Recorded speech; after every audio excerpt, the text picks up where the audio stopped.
যে ঠিক কখন আমি লিকুইডেট করব, কখন আমাকে বুঝতে হবে যে যা বেড়েছে বেড়েছে, এবার নিয়ে নিই। আমি বলছি না আজকে আপনি ইনভেস্ট করলে নেক্সট 15 বছরে আপনার কাছে টাকার গঙ্গা বয়ে যাবে।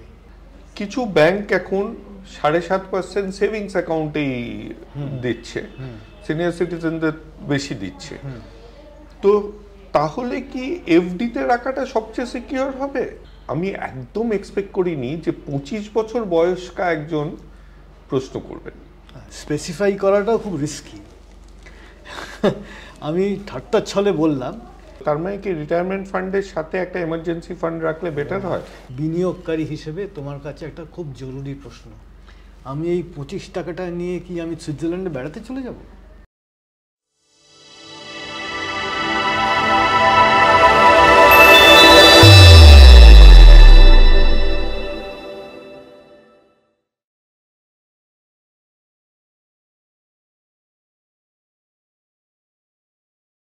নমস্কার, আবার ফেরত এলাম যোধপুর পার্কে স্টিমিং মাগসে। আগের এপিসোড যেখানে শ্যুট করেছিলাম, ওদের আতিথেয়তা এবং খাবারের কোয়ালিটি এত ভালো যে নীলাঞ্জনদের সাথে নেক্সট এপিসোডটাও ভাবলাম ওইখানেই শ্যুট করা যাক, কারণ এত সুন্দর একটা পরিবেশ। হ্যাঁ, লোকজন আছে, একটু পিছনে হয়তো আওয়াজ শুনছেন, যে কোনো ক্যাফেতেই সেটা হয়, কিন্তু খাবার, এবং আমরা তো একটু লোভী মানুষ হই, খাবার কোয়ালিটি ভালো হলে সেখানে ফেরত আসতে খুবই ভালো লাগে। যাই হোক, এই এপিসোডটা, আগের এপিসোড যারা দেখে থাকবেন তারা জানেন যে সব রিটায়ারমেন্ট প্ল্যানিংয়ের উপরে সব প্রশ্নের উত্তর আমরা দিয়ে উঠতে পারিনি, এবং টপিকটা এত বোরিং, যেটা মানে ওই যে মৃত্যুর মতন। সবাই জানি কোনো এক সময় হবে, কিন্তু কেউ এই নিয়ে আলোচনা করতে চায় না। এর জন্য একসাথে এক নাগাড়ে অনেকক্ষণ আলোচনা করে দিলে হয়তো আপনাদের ভালো লাগতো না। এর জন্য দ্বিতীয় এপিসোড।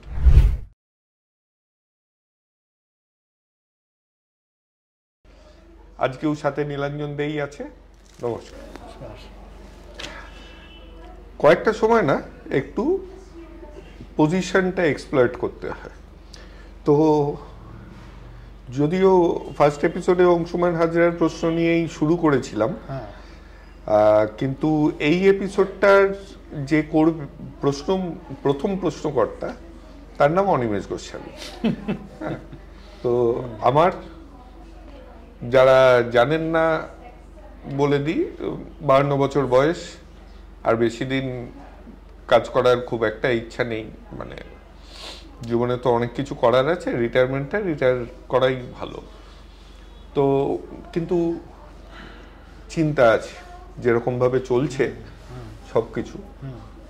তো আমার যে প্রশ্নটা, এবং একটা ডিসক্লেমার দেওয়া উচিত যে এখানে আমার ফান্ডটাও নীলাঞ্জন দেই ম্যানেজ করেন, কিন্তু অনেক সময় কি হয়, মানে মুখের উপরে কিছু প্রশ্ন করতে পারি না। আজকে এই অছিলায় করে নিচ্ছি। একটা ফান্ড আছে যেটা রাখা আছে আমার পুত্রের পড়াশোনার জন্য, ঠিক, যেটা আরো 2 বছর কিংবা 3 বছর পরে আমার লাগবে। মার্কেট যখন এত ভলেটাইল, ধরুন এখনই নয়, কিন্তু 2 বছর পরে, এই যেমন দুম করে সেন্সেক্স ধাক্কা খেয়ে নিচে নেমে এলো, ফান্ড ভ্যালু কমে গেল। এটা কমবে বাড়বে জানা কথা, কারণ মিউচুয়াল ফান্ডে বলাই হয় যাতে লং টার্ম, কিন্তু লং টার্মটা কখন শেষ হচ্ছে সেটা জানা খুব প্রয়োজন। ধরুন আমার এটা 2025-এ আছি, আমার দরকার 2028-এ পয়সাটা। এবার আমি কোন সময় লিকুইডেট করব? আমি কি 27-এ করে নেব, যাতে পরে যদি আবার 28-এ যখন লাগবে তখন যদি ধাক্কা খেয়ে সেন্সেক্স পড়ে যায়? এই চিন্তাটা আমাকে সব সময় মানে একটু প্রবলেমের মধ্যে দিয়ে যায়, যে ঠিক কখন আমি লিকুইডেট করব, কখন আমাকে বুঝতে হবে যে যা বেড়েছে বেড়েছে, এবার নিয়ে নিই। সেকেন্ড, ট্যাক্স ইমপ্লিকেশন আছে। একটা ফিনান্সিয়াল ইয়ারেই যদি আমি লিকুইডেট করি তাহলে হয়তো ট্যাক্স বেশি দিতে হবে, সেটা যদি আমি দুটো ফিনান্সিয়াল ইয়ারে স্প্রেড করে নিই তাহলে হয়তো কম দিতে হবে। আমি একটু বুঝি না তো এগুলো বোঝার চেষ্টা করছি যে কখন আমি এই যে পয়সাটা জমাচ্ছি সেটা কখন গিয়ে আমি লিকুইডেট করব। কারণ সবসময় এমার্জেন্সি হয়ে গেলে তখন লিকুইডেট করাটা উচিত, নাকি কিছুদিন আগেই লিকুইডেট, যে ঠিক আছে যতখানি উঠেছে মার্কেট উঠেছে, এখন পয়সাটা আবার নিয়ে এফডিতে ফেলে রাখি কিংবা সেভিংসে ফেলে রাখি। বেশ অনিমেষ, তোমার এই ছোট প্রশ্নের মধ্যে অনেকগুলো ভাইটাল জিনিস লুকিয়ে আছে। তবে তার আগে বলি, লং টার্ম মানে কি বলছো, লং টার্মের ধারণাটা কি, এটা হচ্ছে একদম সেন্ট্রাল একটা ইস্যু। আর একটু বিশদে যাই, যেটা তোমার কাছে লং টার্ম সেটা অন্য একজনের কাছে লং টার্ম নাও হতে পারে। এটা একটা খুব একমাত্রিক চিন্তা যে আমি লং টার্মের জন্য অ্যাসেট ক্রিয়েট করছি। যদি সত্যিকারের নাম্বার অফ ইয়ার্স স্পেসিফাই করতে হয়, স্পেসিফাই করাটাও খুব রিস্কি। আমি ঠাট্টার ছলে বললাম, কিন্তু ধরে নিই লং টার্ম মানে হচ্ছে 15 বছর। এখন আমার বয়স এই মুহূর্তে মনে করো 50, আমার কাছে 15 বছর সময় দেওয়ার আছে, আমি দিতে পারব। যে মানুষটির বয়স 65, তার কাছে হয়তো 15 বছর নেই, কাজেই তার হরাইজনটা অন্য। আমার কাউন্টার কোয়েশ্চেন, তুমি কি তোমার টাইম হরাইজন নিয়ে সম্পূর্ণভাবে অবগত আছো? এই ফান্ডটাতে আছি, কারণ আমার ছেলের পড়াশোনাটা আমি জানি কবে আমার পয়সাটা দরকার। রাইট, তুমি বলেছো 2-4 বছর বাদে ছেলের একটা ক্রিটিক্যাল সময়, তখন 2028 বাল্ক টাকা লাগবে হায়ার এডুকেশনের জন্য। মনে করো আজকে হচ্ছে সেই জিরো ডেট, তুমি শুরু করেছো আজ থেকে 2028 অবধি, খুব শর্ট একটা পিরিয়ড। সেটা লং টার্ম হচ্ছে সেটা না। কিছুতেই লং টার্ম নয়, সেটা একেবারেই শর্ট টার্ম।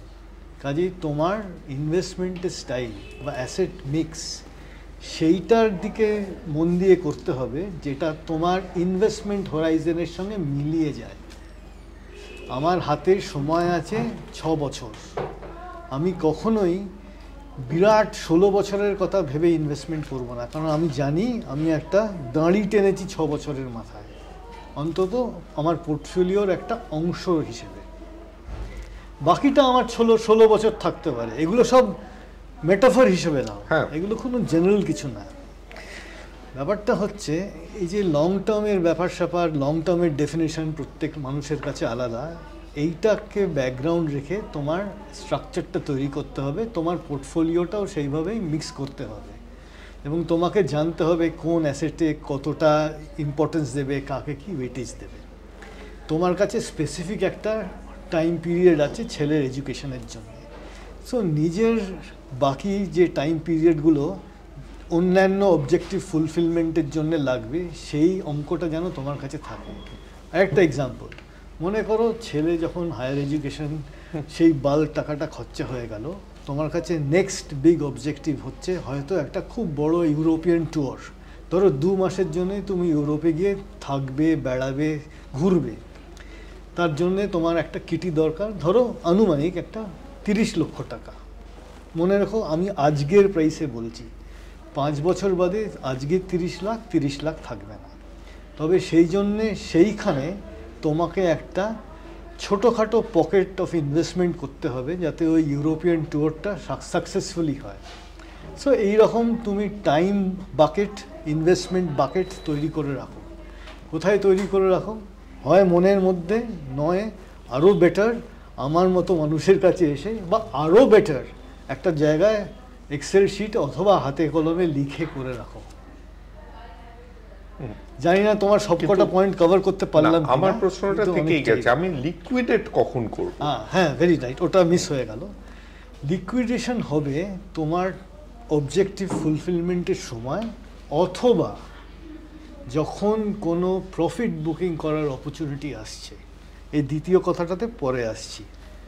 প্রথম কথাটা হচ্ছে আমার অবজেক্টিভ ছিল 2028-2030-এ এই জিনিসটা করার সময় আমার এই টাকাটা লাগবে, আমি লিকুইডেট করে দিলাম। সেটা হয়তো আমার টোটাল পোর্টফোলিওর 15%। ভালো কথা, খুব বোঝা সহজ। দ্বিতীয় কথাটা, আমি 10 টাকা দিয়ে শুরু করেছি, আজকে সেই 10 টাকার ভ্যালুয়েশন মনে করো 16 টাকা। এই যে 60% গ্রোথ হয়েছে, এইটা হচ্ছে আমার প্রফিট বুকিংয়ের একটা খুব ভালো সময় হিসেবে আমি মানছি। কাজে আমি 6 টাকা সরিয়ে নিলাম, পার্শিয়াল লিকুইডেট করলাম।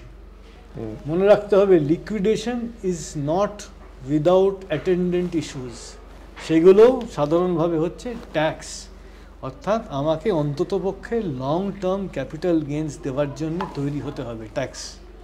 এটা একটা খুব ইম্পর্টেন্ট জিনিস। কাজেই আমি লিকুইডেট কখন করব এটাও স্পেসিফিক তুমি জানবে, এবং তোমার অ্যাডভাইজার হয়তো জানতে পারবেন তোমার সঙ্গে তাল মিলিয়ে, কারণ তুমিও তোমার ব্রড মেট্রিকগুলো সব জানেন। আমার অমুক সময়ে টাকাটা লাগবে, আমি লিকুইডেট করব, অর এলস স্ল্যাশ আমার প্রফিট বুকিং করার সুবর্ণ সুযোগ আমি ছাড়তে চাই না, কারণ আমি জানি হয়তো নেক্সট 6 মাস এই প্রফিট বুকিংয়ের ধারাটা ঘুরে যেতে পারে। প্রফিট বুকিং করে এটাই জানবো কিভাবে? দেখুন, আমার যেটা প্রশ্নটা সেটা হচ্ছে, আজকে আমরা দাঁড়িয়ে আছি, 2 মাস আগে সেন্সেক্সের মার্কেটে খুব বাজে অবস্থা ছিল। এবার আমি জানি আমার 2028-এ পয়সাটা লাগবে এপ্রিল মাসে, রাইট? এবার আমি ততদিন যদি ওয়েট করি, এই খুব বাজে অবস্থাটা যদি এপ্রিলে আসে, তাহলে তো আমার প্রচুর কমে লিকুইডেট করতে হবে। যদি আমি তার আগে করি, তাহলে সবসময় একটা অপরচুনিটি লস্ট হচ্ছে, যে যদি মার্কেট না নামে, যদি উপরে ওঠে, তাহলে আমার লস হচ্ছে, মানে অপরচুনিটি লস হচ্ছে। তো এই ডিসিশনটা আমি নেব কিভাবে যে এই সময় আমি প্রফিটটা বুক করব? আচ্ছা, এই ডিসিশনটা নেওয়ার কোনো স্পেসিফিক প্যারামিটার নেই। এইটা তোমায় করতে হবে পরিস্থিতি দেখে, এবং একটা সার্টেন জায়গায় আমার প্রফিট চলে গেছে সেই লক্ষণ রেখাটা ট্র্যাক করে। মনে করো আমার কাছে ইম্পর্টেন্ট হচ্ছে 25% প্রফিট হলেই আমি একটা কল নেওয়ার চেষ্টা করি যে আমি প্রফিট বুকিং করব কি না। অর্থাৎ আজকের আমার 100 টাকা দাঁড়িয়ে আছে 125 টাকাতে, আমি এই 25 টাকাটা একটা ল্যান্ডমার্ক হিসেবে দেখছি, আমি একটা প্রফিট বুকিং করলাম।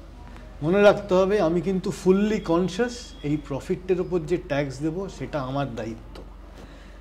আর একটা ব্যাপারে আমাকে কনসিয়াসনেস 100% ঠিক করতে হবে, আমি যে প্রফিট বুকিং করলাম এই 25 টাকাটা, সেটা নিয়ে আমি কি করব। এবং এটা একটা ইনভেস্টর হিসেবে বা দায়িত্ববান বিনিয়োগকারী হিসেবে তোমার কাছে একটা খুব জরুরি প্রশ্ন। আমি এই 25 টাকাটা নিয়ে কি আমি সুইজারল্যান্ডে বেড়াতে চলে যাব, না আমি 25 টাকাটা নিয়ে ইকুইটি থেকে বার করে কোনো ডেট ফান্ডে রাখবো, যেখানে জানি আমি 8.5-9% হয়তো পেতে পারি। আমি কি কিছুদিনের জন্য 8%, 9.5% নিয়ে বসে থাকবো? কারণ আমি তো প্রফিট বুকিং করেছি, আমার উদ্দেশ্যটা হচ্ছে প্রফিট বুকিং, উইদাউট নোয়িং যে আমি প্রফিটটা নিয়ে কি করব। প্রফিট বুকিংটা কোনো কাজের কথা নয়। কাজেই আমাকে স্পেসিফিক ভাবতে হবে, টাকাটা তো বার করে নিলাম, এবার আমি এফডি করে রাখবো, ডেট ফান্ডে রাখবো, আর্ট কিনবো, না আমার স্ত্রীকে গিফট করব। ঠিক আছে, এই সব প্রশ্নগুলো কিন্তু আমার সাথে সাথে চলে আসে, এগুলো ইগনোর করবে না। তো এর পরের প্রশ্নে আসি, আমার জন্য ধন্যবাদ। এর পরের প্রশ্ন মনে হলো এই লাইনেই, এর জন্য এরপরে এই প্রশ্নটাই করছি। ভয়েসে পাঠিয়েছে আমাদের হোয়াটসঅ্যাপ নাম্বারে। নমস্কার, আমার নাম তীর্থ সিনহা। আমি তথ্য প্রযুক্তি সংস্থায় চাকরি করি। আমার বয়স 45। মোটামুটি প্রতি মাসে আমি 5 থেকে 7 হাজার টাকা ইনভেস্ট করি, এবং এই 5 থেকে 7 হাজার টাকাটা বেশিরভাগটাই এসআইপি করি, আর মোটামুটি বলতে পারেন 20 থেকে 30% মতো আমি পিপিএফে ইনভেস্ট করে থাকি। তো এই মুহূর্তে এই অ্যামাউন্টটা আমার পক্ষে বাড়ানো সম্ভব না। এবার দেখতে গেলে 15 বছর মতো আর বাকি আছে আমার রিটায়ারমেন্টের। আমি একটু জানতে চাইছি আমি কিভাবে ইনভেস্টটা করলে এবং কোথায় কত পার্সেন্ট ইনভেস্টমেন্টটা করলে যে আমি একটু আফটার 60, আমি ধরেই নিচ্ছি 60 বছর পর আমার আর চাকরি থাকবে না, আমি আর হয়তো কোনো কাজ করব না, তো আফটার 60 তো আমি একটু আমার লাইফটাকে সিকিউরভাবে চালাতে পারি। তীর্থবাবু, আপনাকে আমি সরাসরি বলি, বয়স হচ্ছে আপনার ফ্রেন্ড। এই ক্ষেত্রে আপনি এখনও অল্প বয়সী একজন মানুষ তুলনায়। এই যে 15 বছর আপনি ধারাবাহিকভাবে ইনভেস্টমেন্ট করতে পারেন, এইটার পূর্ণ সদ্ব্যবহার করুন। আমি বুঝতে পারছি আপনি 5-7 হাজার টাকা রেগুলার বেসিসে এখন ইনভেস্ট করছেন, এক্ষুনি হয়তো আপনাকে সেটা 10-12 হাজার টাকায় টেনে নিয়ে যেতে পারবেন না, ফাইন, আপনাকে তো আপনার নোন প্যারামিটার্সের মধ্যেই থাকতে হবে। চেষ্টা করুন তাও as a matter of discipline top up করার, অর্থাৎ আপনি 100 টাকা দিচ্ছেন, বছরে একটা সময় হয়তো আপনি সেটা বোনাসের সঙ্গে কোইনসাইড করতে পারেন, আপনি 10 টাকার এক্সট্রা দিন, অর্থাৎ একটা টপ আপের ডিসিপ্লিনের মধ্যে ঢুকে যান।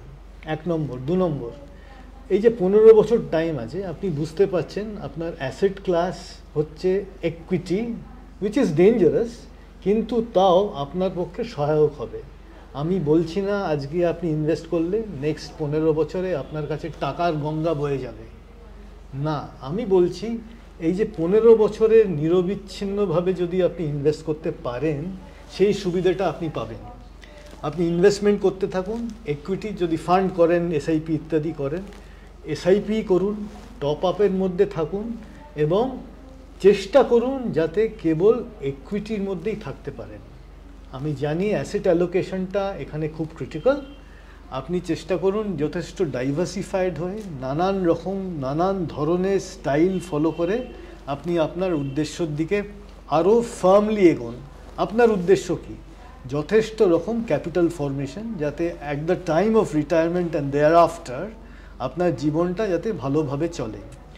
রিটায়ার করার পর, সেটাও আপনার প্রশ্নের মধ্যে রয়েছে বলে সেটারও উত্তর দেওয়ার চেষ্টা করছি, রিটায়ার করার পর একটা ডিসিপ্লিনড ওয়েতে আপনি ড্র ডাউন করবেন।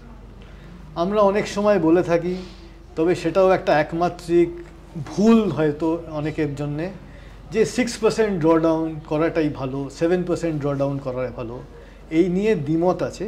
তবে এটা জেনে রাখুন, ইনফ্লেশন আপনাকে আজ থেকে 15 বছর, তারও পরে আমৃত্যু আজীবন আপনাকে চেজ করে যাবে। ইনফ্লেশনকে নিয়ে থাকতে হবে, ট্যাক্সেশন নিয়ে থাকতে হবে, এই 2 পরম শত্রু। সবসময় এইগুলোর কথা খেয়াল রেখে আপনি ইনভেস্টমেন্ট এবং ড্রডাউন দুটোই করবেন। আশা করি অনেক রকম অনেকগুলো অ্যাঙ্গেল আছে আপনার প্রশ্ন, কিছু করে উত্তর দিতে পারলাম, একটা আইডিয়া পেলেন, এবং যেটা যদি গ্র্যানুলার আইডিয়াতে কনভার্ট করতে চান তাহলে একটু কাগজ কলম নিয়ে বসুন, একটু অঙ্ক করুন, তাহলে দেখবেন ভালো হবে। এই ইনফ্লেশন নিয়ে প্রশ্ন, সেটা হচ্ছে আমরা আমাদের ইনভেস্টমেন্টটা প্রথম বলি যে মিনিমাম ইনফ্লেশনটাকে হারাতে হবে। ঠিক, যে আমরা যেখানেই ইনভেস্ট করি সেখানে যেন ইনফ্লেশনের থেকে বেশি রিটার্ন আমরা পাই, নাহলে ভ্যালু অফ মানি কমতে থাকছে। এখন আমি আসার আগেই দেখলাম আমাদের ফেব্রুয়ারিতে বলছে 4.05% কিংবা 4.1% ইনফ্লেশন। কিছু ব্যাংক এখন 7.5% সেভিংস অ্যাকাউন্টেই দিচ্ছে, সিনিয়র সিটিজেনদের বেশি দিচ্ছে। তো তাহলে কি এফডিতে রাখাটা সবচেয়ে সিকিউর হবে? আচ্ছা, সো এটা ভীষণ জরুরি প্রশ্ন। এই মুহূর্তে উত্তর দেওয়ার আগে জাস্ট কুইকলি মনে করিয়ে দিই, এই জাস্ট কিছুদিন আগে রিজার্ভ ব্যাঙ্ক রেপো রেটে পরিবর্তন এনেছে, কারণ overall inflation has been tamed somewhat. এখন রেপো রেটে চেঞ্জ হওয়া মানে ডাউন দ্য লাইন আপনার ডিপোজিট রেটও চেঞ্জ হবে। আপনি মনে করুন কেবলমাত্র ফিক্সড ইনকাম অর্থাৎ ফিক্সড ডিপোজিট এখানে কেবল তার উপর নির্ভর করছে, আপনি সিঙ্গল ডিজিট রিটার্ন তো পাবেনই, এবং যখন রেপো রেট তথা ডিপোজিট রেটে নিম্নমুখী চাপ আসছে, ওপর থেকে নিচে নামছে, তখন আপনার রিটার্ন কিন্তু কেবল যদি ডিপোজিটের ওপর নির্ভর করে চলেন কমে আসবে। এই কমে আসাটা নিয়ে আপনাকে থাকতে হবে। কাজেই আপনার কাছে যদি যথেষ্ট সময় থাকে, 2 একটা অন্যরকম অ্যাসেট ক্লাসের দিকে মন দেওয়ার ইচ্ছে বা সুযোগ থাকে, কাজেই এই দুটো কন্ডিশন মেনে আপনি একটু ইকুইটি বা অন্যান্য কম্পিটিটিভ অ্যাসেট ক্লাসের দিকে মন দিন। কম্পিটিটিভ অ্যাসেট ক্লাস বলতে এখানে আমি স্পেসিফিক্যালি গোল্ড, সিলভার ইত্যাদির কথা বলছি।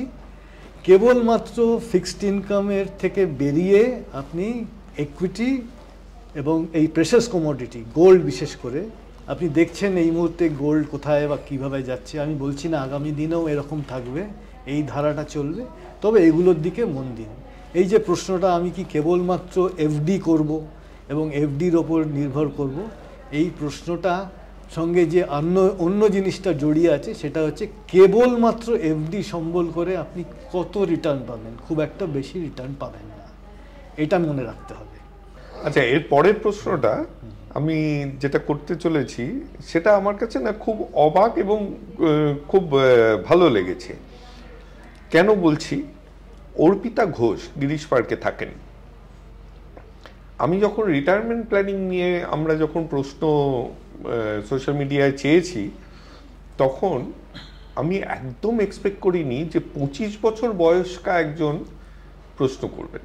আচ্ছা, যেটা খুব সুন্দর, কারণ আমাদের পরের প্রজন্ম যে ফিন্যান্স নিয়ে এত ভাবছে এবং এতখানি ওয়াকিবহাল থাকার চেষ্টা করছে, কারণ আমার এক্সপিরিয়েন্সে বাঙালি ফ্যামিলিতে অত ফিন্যান্স নিয়ে অত পয়সা টয়সা নিয়ে ভাবতে হবে না। বাচ্চাবেলায় শুনে এসছি একটু কালচারাল দিকটা বেশি ভাবো, পয়সাটা তো খুব একটা ভালো চোখে আমরা দেখতাম না, তো আজকে যার জন্য প্রবলেমের মধ্যে পড়ছি। তো 25 বছর বয়স্ক একজন যে এইরকম চিন্তাধারা নিচ্ছেন সেটা আমার খুব ভালো লাগছে। এবং আমি ইনফ্যাক্ট আমার দর্শকদের যারা জুনিয়র আছেন তাদেরকে বলবো যে আপনারাও এরকম ভাবতে শুরু করুন, কারণ দিনের শেষে পয়সাটা লাগে, জীবন ধারণ করতে গেলে পয়সাটা লাগে। কালচার নিয়েও ভাবুন, অন্য জিনিস নিয়েও ভাবুন, খেলাধুলো নিয়ে ভাবুন, কিন্তু পয়সাটাও নিয়ে ভাবুন। যাই হোক, প্রশ্নটা পড়ি। আমি সম্পদ তৈরির জন্য বিনিয়োগ শুরু করতে যাচ্ছি, কারণ আমি কম্পাউন্ড ইন্টারেস্টে দৃঢ়ভাবে বিশ্বাসী। এটি 30 বছরের দীর্ঘমেয়াদী পরিকল্পনা হবে। অপরিকল্পিতভাবে 5 বা 10 বছরে যখন বড় অঙ্কের টাকা উইথড্র করা হয়, তখন যা অসুবিধার সৃষ্টি হয় আমি আমার পরিবার ও পাড়ার বয়স্ক ব্যক্তিদের ক্ষেত্রে দেখেছি। ওনার প্রশ্ন হচ্ছে, আমি এই পরিকল্পনা কিভাবে এমন সম্ভাব্য পরিস্থিতির মোকাবেলা করার সাহায্য করতে পারবো? তো আমার একটা স্ট্যান্ডার্ড ফর্মুলা আছে। ফর্মুলাটা এইরকম, অর্পিতা, 25+25 এর মানে আপনি 25 বছরে যদি আপনার বিনিয়োগ প্রক্রিয়া শুরু করেন, আগামী 25 বছর ধরে যদি চালান, অর্থাৎ যখন 50 হবে, তারপর হয়তো যদি কোনো কারণে আপনার বিনিয়োগ প্রক্রিয়া থেমে যায় বা অন্যদিকে তার ধারাটা ঘুরে যায়, তাহলে আরও 25 বছর, এবং যদি রিটায়ার করেন আরও 25 বছর আপনি থাকবেন এই পৃথিবীতে। সেই 25 বছরটা, অর্থাৎ সেকেন্ড 25 বছরটা আপনার পক্ষে খুব ভালো হবে, in the sense financially secure থাকবেন। তার সারমর্ম হচ্ছে আপনার যে অল্প বয়স, সেই অল্প বয়সের সুযোগটা আপনি নিন। আপনি স্ট্রেট লং টার্মের কথা ভেবেছেন, খুব ইতিবাচক কথা, খুব ভালো কথা, এরকম কেউ ভাবে না। ইদানিং আপনারা যে ভাবছেন সেটা আমি সোশ্যাল চেঞ্জের পার্সপেক্টিভ থেকেই দেখছি, খুব ইম্পর্টেন্ট। আপনি ইনভেস্ট করুন, আপনি সিস্টেমেটিক পদ্ধতিতে, অর্থাৎ এসআইপিতে আপনি ফান্ডে চালান, ইকুইটি ফান্ড নিন, এক নয় একাধিক ফান্ড ম্যানেজার চুজ করুন, এবং আপনি ডাইভার্সিফাইড একটা পোর্টফোলিও রাখুন। অবভিয়াসলি সেখানে আপনি রিস্ক নিতে পারেন, কেবলমাত্র large cap, mid cap, small cap এই রকমভাবে ভাববেন না। আপনি তার সঙ্গে থিম আনুন, অথবা আপনি এর সঙ্গে সেক্টর আনুন। আমার মনে হয় খুব সুন্দরভাবে আপনি পোর্টফোলিওটা তৈরি করতে পারবেন এবং ইনভেস্টমেন্ট করে যান। মনে রাখুন, আপনার সামনে আছে একটা লম্বা ইনভেস্টমেন্ট ক্যারিয়ার, আপনি সেটা ট্র্যাক করতে পারেন। মাঝে মাঝে বসবেন, সব সময় পর্যালোচনা করবেন না, কিন্তু মাঝে মাঝে ওটা রিভিউ করবেন, দেখবেন আপনি কতটা বিচ্যুতি হচ্ছে, আপনার আদৌ হচ্ছে কি মার্কেট থেকে, অর্থাৎ ইন্ডেক্স থেকে যদি খুব বেশি বিচ্যুতি হয়, পজিটিভ হলে অসুবিধে নেই, যদি খারাপ দিকে থাকে কোনো কারণে, সেই পার্ট অফ দ্য পোর্টফোলিও আপনি সেটাকে ত্যাগ করবেন। এগুলো খুব সাধারণ ইনভেস্টমেন্টের নিয়ম, সেগুলো ফলো করুন, খুব সুন্দরভাবে কর্পাস তৈরি করতে পারবেন। এবং আপনার প্রশ্নের মধ্যে যে জিনিসটা লুকিয়ে আছে সেটা হচ্ছে, আপনি দেখেছেন খুব বড় উইথড্রয়াল ইত্যাদি যদি কোনো কারণে হয়ে যায়, হ্যাঁ তখন অসুবিধে হতে পারে, কিন্তু এরই মাঝে আপনি দেখবেন মাঝে মাঝে প্রফিট বুকিং করারও সুযোগ আসছে, সেগুলোও ব্যবহার করুন। খুব বড় উইথড্রয়াল মানে যদি খুব বড় ট্যাক্স হয়, করতে হবে, কারণ নিশ্চয়ই সেই ধরনের withdrawal is driven by some necessity, specific কোনো কারণে করতে হবে, যেটা করার দরকার করতে হবে। অর্থাৎ go with the flow, but go with the flow in a very disciplined manner. সেইটাই আমি আপনাকে বলতে চাইছি। বারবার আপনাদের বয়সী মানুষদের এই মেসেজটাই আমি দিই যে ডিসিপ্লিনে থাকুন, দেখুন খুব সুন্দরভাবে আপনার পোর্টফোলিওটা কনস্ট্রাক্ট করতে পারছেন। একটা প্রশ্ন আগের এপিসোডে শুনেছিলাম, তার জন্যই মাথায় কথাটা শুনতে শুনতে লাগছিল, তার মানে কি রিটায়ারমেন্ট ফান্ডের সাথে একটা এমার্জেন্সি ফান্ড রাখলে বেটার হয়? তাহলে এই 5-10 বছরের পরে যেই দুম করে ধাক্কাটা খাওয়া সেটা অনেকখানি কম হয়ে যায়। ঠিক, হ্যাঁ, এমার্জেন্সি ফান্ড সবাইকার জন্য ক্রিটিক্যাল, কম বেশি। হ্যাঁ, একটা সার্টেন মধ্য বয়সে পৌঁছে গেছেন, তখন এমার্জেন্সি খাতে আপনার ফান্ডের রিকোয়ারমেন্টটা বাড়বে, অথবা ঘন ঘন সেখান থেকে ড্রডাউন করতে হতে পারে। কাজেই আপনি বয়সের সঙ্গে সঙ্গে এমার্জেন্সি ফান্ডের যে অ্যামাউন্টটা রেখেছেন সেটা একটু বাড়ানোর কথা ভাবতে পারেন। মনে রাখতে হবে, যদি মধ্য বয়স প্লাসে আপনি পজিশনে চান, আপনার অনেকগুলো অ্যাটেন্ডেন্ট খরচও বাড়বে। এক্সাম্পল হিসেবে হেলথ ইন্স্যুরেন্স প্রিমিয়ামের কথা বলতে পারি, সেটা বাড়বে, সেখানেও আপনাকে বেশি মন দিতে হবে। এমার্জেন্সি ফান্ডও বাড়াতে পারেন সঙ্গে সঙ্গে। সব মিলিয়ে একটু প্রোঅ্যাক্টিভ থাকতে হবে, যাতে মার্কেট বা মার্কেট ফোর্সেস আপনার ঘাড়ে এসে বসে আপনার না অ্যাডভান্টেজ নেয়, সেটার দিকে চেষ্টা করতে হবে। ওয়ান্স এগেন আমি বলে রাখি, এই ডিসক্লেমারটা সবাইকে দিতে চাই। মার্কেট ফোর্সেস হচ্ছে দ্য স্ট্রংগেস্ট এলিমেন্ট আপনার জীবনে। এই নিয়ে যদি থাকেন, এইটা নিয়ে যদি চিন্তা করেন এবং এটাকে যদি মান্যতা দেন, দেখবেন আপনার পোর্টফোলিওটা কিন্তু খুব ডাইনামিক হবে। আচ্ছা, পরের প্রশ্ন অভিজ্ঞান দাস। প্রশ্ন পড়ে বয়স লেখেননি, কিন্তু প্রশ্নটা দেখে মনে হচ্ছে বয়স কত জানি না, তবে টেক স্যাভি একটু। প্রিন্স আনোয়ার রোডে থাকে। আচ্ছা, আমি অনেক রিটায়ারমেন্ট ক্যালকুলেটর পরীক্ষা করে দেখেছি, যা নেটে বিনামূল্যে পাওয়া যায়। আমার মনে হয় ইনফ্লেশন বা মুদ্রাস্ফীতি কখনোই সেগুলোতে নিখুঁতভাবে গণনা করা হয় না, তাই ফলাফল কখনো কখনো আনরিয়ালিস্টিক হয়। আমি বিশ্বাস করি রিটায়ারমেন্ট প্ল্যানিং এর জন্য রিয়ালিস্টিক নাম্বারস খুব প্রয়োজনীয়। তো এই বাধাটা কিভাবে অতিক্রম করা যায়? অভিজ্ঞান, এই বাধাটা আপনি হয়তো অতিক্রম করতে পারবেনই না আদৌ, যদি ফ্লড কোনো রিটায়ারমেন্ট ক্যালকুলেটর আপনি ইউজ করেন। একটা খুব স্ট্যান্ডার্ড জিনিস হচ্ছে আপনি ইনফ্লেশনটাকে কি মাত্রায় দেখছেন বা কিভাবে দেখছেন। স্ট্যান্ডার্ড একটা মেট্রিক বলছি, আপনি 5% ধরে চলুন। কোনো সময় আপনি দেখবেন সাব 5%, অর্থাৎ এখন যেরকম, কোনো সময় দেখবেন 5%-এর ওপরে আছে ইনফ্লেশন। কাজেই একটা অ্যাভারেজ ইনফ্লেশন গড়পড়তা যদি 5% ধরেন, তাহলে প্রত্যেকবার যখন আপনি ক্যালকুলেট করবেন, আমি ক্যালকুলেট কেন করছি, আমি ক্রিস্টাল বল গেজ করছি, ভবিষ্যৎ কী রূপে আসতে পারে সেটা করার চেষ্টা করছি, সেই ধারণাটা করার চেষ্টা করছি। এর সঙ্গে 5% ইনফ্লেশনটা আপনি সবসময় ফিক্সড একটা মেট্রিক হিসেবে ধরে নেবেন। দেখবেন খুব একটা আনরিয়ালিস্টিক এস্টিমেট আসছে না। তবে মনে রাখুন, আপনি যদি ফিক্সড ইনকাম ওরিয়েন্টেড পারসন হন, আমি জানি না আপনার বয়স বা আপনার আর্থিক পরিস্থিতি কীরকম, তাহলে মনে রাখবেন ইন্টারেস্ট রেট রিস্ক ইত্যাদি আপনার ক্ষেত্রে বেশি হবে, ক্রেডিট রিস্ক আপনার ক্ষেত্রে বেশি হবে যদি লম্বা দিনের জন্য আপনি ফিক্সড ইনকামে থাকেন। আর ইকুইটি বা তথাকথিত ডাইনামিক অ্যাসেট ক্লাসে তো কী সম্ভাব্য পিটফলস আছে এগুলো তো আপনি জানেন, সেই সব রেপিটিশনের মধ্যে আমি যাচ্ছি না। তবে 5% ইনফ্লেশন ধরে চলুন, যে ক্যালকুলেটরই ইউজ করুন তার মধ্যে এইটা অবশ্যই ফ্যাক্টর ইন করবেন। আজকের রেট এবং আগামী দিনের রেটে একটা বড় তফাৎ পাবেন, আপনি দেখবেন সেটা এই ইনফ্লেশন ক্যালকুলেশন যদি ঠিকঠাক থাকে তাহলে একটা গ্র্যানুলার ডেটার মধ্যে থাকবেন, কিছুটা হলেও আপনার পক্ষে সুরাহা এনে দেবে সেটা। শেষ প্রশ্ন। আচ্ছা, ওনার বয়স 58, চাকুরিজীবী, ঢাকুরিয়া থাকেন, সিদ্ধার্থ মুখার্জি। আমি সবসময় বন্ধু বান্ধব বা আত্মীয় স্বজনদের শেয়ার ও মিউচুয়াল ফান্ডে বিনিয়োগ করতে দেখি, যা অনেক সময় কাঙ্ক্ষিত ফলাফল দেয় না। তো ওনার প্রশ্ন হচ্ছে, একটা ভালো অবসর পরিকল্পনায় কিভাবে স্থায়ী আমানত এবং অনুরূপ গ্যারান্টিযুক্ত স্কিম অন্তর্ভুক্ত করা যায়? আচ্ছা, কিভাবে স্থায়ী আমানত বা গ্যারেন্টিযুক্ত স্কিম, এটা খুব ইম্পর্ট্যান্ট এবং আপনার প্রশ্নের এই এলিমেন্টটা খুব ক্রিটিক্যাল হিসেবে আমি দেখছি। একটা সার্টেন এজ আমি দেখি অনেকেই এরকম গ্যারেন্টিড ইনকাম চান। দুটো খুব সহজ উপায় আছে বা খুব কমন বা পপুলার উপায় আছে, আপনি যেগুলো ভেবে দেখতে পারেন।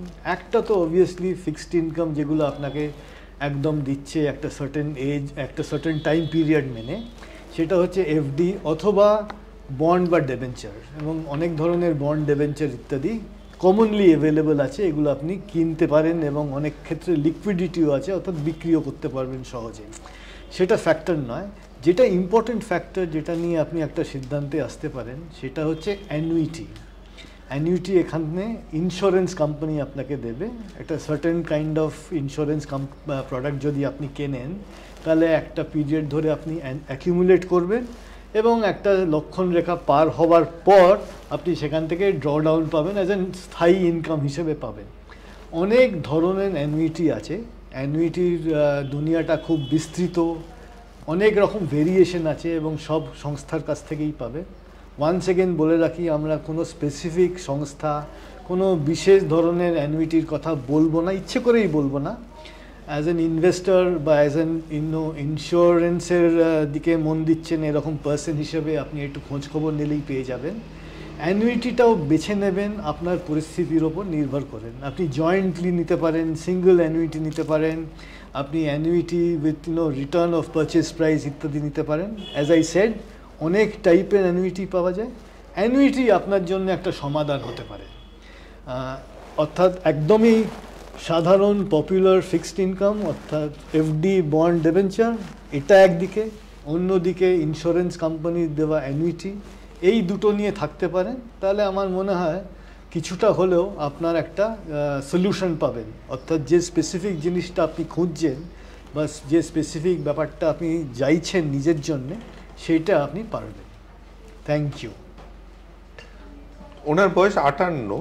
রাইট। তো এই সময় কি এসডব্লিউপিতে দেওয়া উচিত?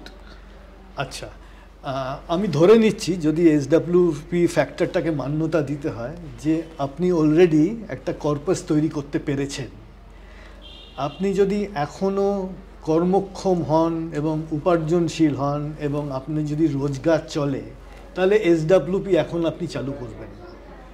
ধরে নিচ্ছি আর 5 বছর বাদে আপনি আর রোজগার করছেন না, যে কোনো প্রয়োজনেই আপনি রিটায়ার করেছেন, তখন আপনি এসডব্লিউপি করুন। অর্থাৎ এখন নয়, আপনার ডিরেক্ট প্রত্যক্ষ ইনকাম বন্ধ হবে সংসার চালানোর জন্যে, অথবা ডিসক্রিশনারি খরচ করার জন্যেও আপনি এসডব্লিউপি আরম্ভ করতে পারেন।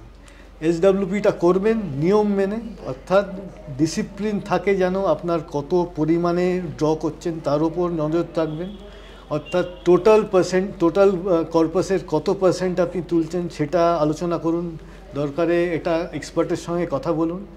4, 5, 6%, 8% ইত্যাদি অনেকেই অনেক রকম কথা বলেন। কোনো স্পেসিফিক বিশেষ নাম্বারে আমি নিজেকে আটকে রাখতে চাই না। আপনার পরিস্থিতি কেমন, কতটা কর্পাস তৈরি করতে পেরেছেন, কীরকম রিকোয়ারমেন্ট আসবে পোস্ট রিটায়ারমেন্ট, এই 3-4টে ইম্পর্ট্যান্ট মেট্রিক নিয়ে আপনাকে এই ড্রডাউনটা হিসেব করতে হবে। আশা করি আপনার প্রশ্নের উত্তরটা এর মধ্যে পেয়েছেন। যদি বিশদে জানতে চান, অনিমেষ এবং তুড়ির মাধ্যমে আপনি অ্যাপ্রোচ করতে পারেন। ধন্যবাদ। তো অশেষ ধন্যবাদ নীলাঞ্জন, থ্যাংক ইউ এতক্ষণ সময় নিয়ে সব বোঝানোর জন্য। এই এপিসোডগুলো রিটায়ারমেন্ট প্ল্যানিংয়ের উপরে ছিল, ফিনান্সিয়াল প্ল্যানিংয়ের উপরে অতখানি নয়। আপনাদের অনেক প্রশ্ন ফিনান্সিয়াল প্ল্যানিংয়ের উপরে এসছে, তার উপরে অন্য সময় করা যাবে, কারণ আমাদের তুড়ি সমাধানে তো সব সময় আমরা ফিনান্স নিয়েই কথা বলবো তা নয়। কারোর মেডিকেল প্রবলেম হতে পারে, কারোর লয়ের লিগাল প্রবলেমস হতে পারে, কিংবা অনেক এসছে অ্যাডভার্টাইজিংয়ের উপরে, কেরিয়ারের উপরে। তো সেই এপিসোডগুলোও চলতে থাকবে। তার মধ্যে ফিনান্সিয়াল প্ল্যানিং আমরা আবার ফিরত আসবো, হয়তো নীলাঞ্জন সময় দিতে পারলে নীলাঞ্জনের সাথেই ফিরত আসবো। ততদিন দেখতে থাকুন তুরির চ্যানেল তুরি ফিল্মস। সাবস্ক্রাইব করতে হবে, বেল আইকনে টিপতে হবে, এগুলো তো আপনি জানেন। ধন্যবাদ, নমস্কার।